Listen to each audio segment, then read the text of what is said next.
Hi friends, welcome to Techify tutorial. So today we're here with a new problem of SQL, that is customers who bought all the products. So there is a table called customer. तो यहाँ पे क्या है, customer ID है और product की है, और एक प्रोडक्ट टेबल है जहाँ पे जितने भी प्रोडक्ट है वो सारे लिस्टेड है। बेसिकली अगर आप ये देखो इनपुट टेबल पे, तो कस्टमर टेबल में क्या है, कस्टमर आईडी है और उसने कौन सा प्रोडक्ट लिया उसका भी आईडी है। सो वन ने कस्टमर आईडी वन ने customer product ID five five लिया, तो वो सारा इंफॉर्मेशन है। और प्रोडक्ट टेबल में वो सारे प्रोडक्ट लिस्टेड है जो कि अवेलेबल है। जो मान लो प्रोडक्ट यहाँ पे क्या है, आईडी फाइव और सिक्स है, फाइव और सिक्स दो ही प्रोडक्ट अवेलेबल है, तो दो का आपको आईडी मिल जाएगा यहाँ पे। तो जितने भी यूनिक प्रोडक्ट है वो सारे क्या है, प्रोडक्ट की में अवेलेबल है, प्रोडक्ट की वाले कॉलम में प्रोडक्ट टेबल से, राइट। सो यहाँ पे प्रोडक्ट का इंफॉर्मेशन हो गया, यहाँ पे कस्टमर का इंफॉर्मेशन हो गया कस्टमर टेबल में। अब प्रॉब्लम क्या है, write write a solution to report the customer ID from the customer table that bought all the products in the product table. So basically क्या है कि कस्टमर आईडी वन है, तो वन ने सारे प्रोडक्ट लिए कि नहीं। अब सारे प्रोडक्ट में यहाँ पे क्या है, फाइव और सिक्स है, तो अगर दोनों प्रोडक्ट ले लिया तो क्या है, वन क्या हो जाएगा, वन हमारा आंसर हो गया, क्योंकि वन ने दोनों ही प्रोडक्ट लिया। तो वन क्या है, आउटपुट जो भी आउटपुट टेबल होगा वहाँ पे आपको कस्टमर आईडी में वन दिखेगा। तो यहाँ पे वन ने प्रोडक्ट आईडी फाइव वाला लिया, फिर वन ने प्रोडक्ट आईडी सिक्स वाला लिया, मतलब फाइव और सिक्स दोनों ही लिया। तो अगर आउटपुट टेबल देखो तो कस्टमर आईडी में वन है, क्योंकि इसने सारे प्रोडक्ट ले लिया। सेकंड वाला देखें तो सेकंड ने केवल परचेज किया है सिक्स वाला product. So product ID with number six, ये कस्टमर आईडी टू ने परचेज किया है, बट फाइव वाला इसने परचेज नहीं किया। इसका मतलब क्या है, इसने सारे प्रोडक्ट को नहीं लिया है, तो ये वाला हमारे आंसर में नहीं आया। सिमिलरली अगर थ्री वाले को देखें तो कस्टमर आईडी विथ थ्री, तो इसने भी दोनों ही प्रोडक्ट को लिया है, तो इसका भी क्या है, ये भी सारे प्रोडक्ट ले लिया, तो ये भी हमारा आंसर हो जाएगा। तो यही फाइंड करना है। तो अब कैसे करेंगे, तो बहुत ही सिंपल सा प्रॉब्लम है। इसमें क्या करो, आप कस्टमर आईडी पे क्या करो, ग्रुप बाई लगा लो, तो हमें मिल जाएगा कि भाई वन वन के बकेट में क्या क्या है। तो वन के बकेट में वो सारे प्रोडक्ट की जो भी आ रहे, फिर टू वाला एक बकेट बनेगा, उसमें भी जितने भी प्रोडक्ट की है वो सारे आ गया।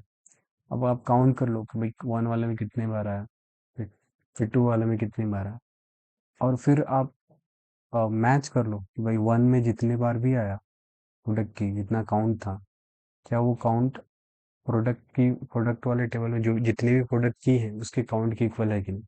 अगर इक्वल है तो वही क्या हो जाएगा आपका, वही आंसर हो गया।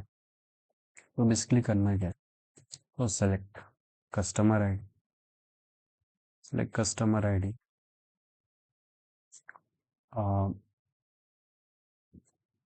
From table call what, from table call customer. तो यहाँ से आप ले लो उसको कस्टमर वाले टेबल से, और ग्रुप बाई लगा लो भैया। तो group by on customer ID, group by लगा लिया कस्टमर आईडी पे, और काउंट लगा लो। सो यहाँ पे कंडीशन डालेंगे कि हैविंग काउंट, आप चाहे तो और लिख लो, ठीक। इसमें क्या हो जाएगा, इसमें हो जाएगा कि वन कितनी बार आया, टू कितनी बार आया, थ्री कितनी बार, वो मिल जाएगा। और चाहे तो आप क्या लिख सकते हो, काउंट ऑफ डिस्टिंक्ट प्रोडक्ट की, ये भी लिख सकते हो। So that should be equal to select count of product key, so product key from table call product, from table call product. तो ठीक है, तो यही है। आपने क्या किया, ग्रुप बाई लगा लिया कस्टमर आईडी पे, काउंट निकाल लिया कि भाई अगर इसका काउंट, ठीक है, जितनी बार भी वन आया, टू आया, थ्री आया, अगर वो मैच कर रहा है total number of count of product से, तो क्या हो गया, वो वो सारे कस्टमर ने सभी प्रोडक्ट को लिया हुआ है। तो वो ये तो पास हो गया, टेस्ट केस तो पास हो गया। अब सबमिट बटन पे क्लिक करके बाकी भी कैसे चेक कर लेते हैं। तो बाकी भी केसेस पास नहीं हुए, कुछ तो प्रॉब्लम आया। चलो यहाँ पे क्या हो जाएगा, यहाँ पे हो जाएगा डिस्टिंक्ट। सो डिस्टिंक्ट लिख दिया। क्यों? हो सकता है कि प्रोडक्ट क्या हो, रिपीट हो रहे हो।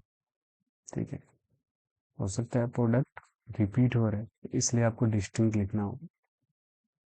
क्योंकि आपको क्या चाहिए, टोटल नंबर ऑफ प्रोडक्ट चाहिए। There is some problem, select count of distinct product, key from product। क्या क्या प्रॉब्लम हो सकता है? सो इनपुट टेबल में ये है, आउटपुट में सो 1 2 3 4 5 6। ठीक है, सारे डिस्टिंक्ट है। So having count all equal to. तो यहाँ पे अगर मैं करूँ कि यहाँ पे हो सकता है कि कोई रिपीट कर रहा हो, distinct product key. So product की, डिस्टिंक्ट प्रोडक्ट की अगर देखें इसको, क्लिक करने पर सबमिट पे कर दिया।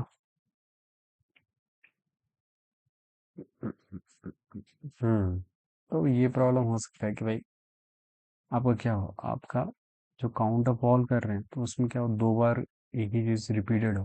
राइट, ये प्रॉब्लम हो सकता है। इसके लिए हम क्या करेंगे, डिस्टिंक्ट प्रोडक्ट की यूज कर लेंगे। राइट, सो ऐसा हो सकता है कि क्या हो, यहाँ पे कस्टमर आईडी जैसे 1 है, तो 1 का प्रोडक्ट की क्या है, 5 है, फिर 1 ही आ जाए कहीं पे, और उसका सेम प्रोडक्ट की क्या है, 5 आ जाए, तो उसमें क्या हो जाएगा, उसमें तो कि उस केस में क्या हो जाएगा वो, उस केस में आपका क्या हो जाएगा, वो करेक्ट आपको रिजल्ट नहीं देगा। ठीक है, तो इसके लिए क्या करो, आप प्रोडक्ट आप क्या कर लो, कस्टमर आईडी पे ग्रुप बाय लगाओ, बकेट बना दो कि भाई 1 का बकेट, 2 का बकेट, 3 का, और उस बकेट में जितने भी प्रोडक्ट की है वो आप क्या कर लो, काउंट कर लो कि आपका कितने भी डिस्टिंक्ट, जितने भी डिस्टिंक्ट उसमें क्या है, प्रोडक्ट की है। ठीक है, तो इस तरह से प्रॉब्लम को सॉल्व कर सकते हैं। So that's it about this video guys, will meet in the next video. Thanks.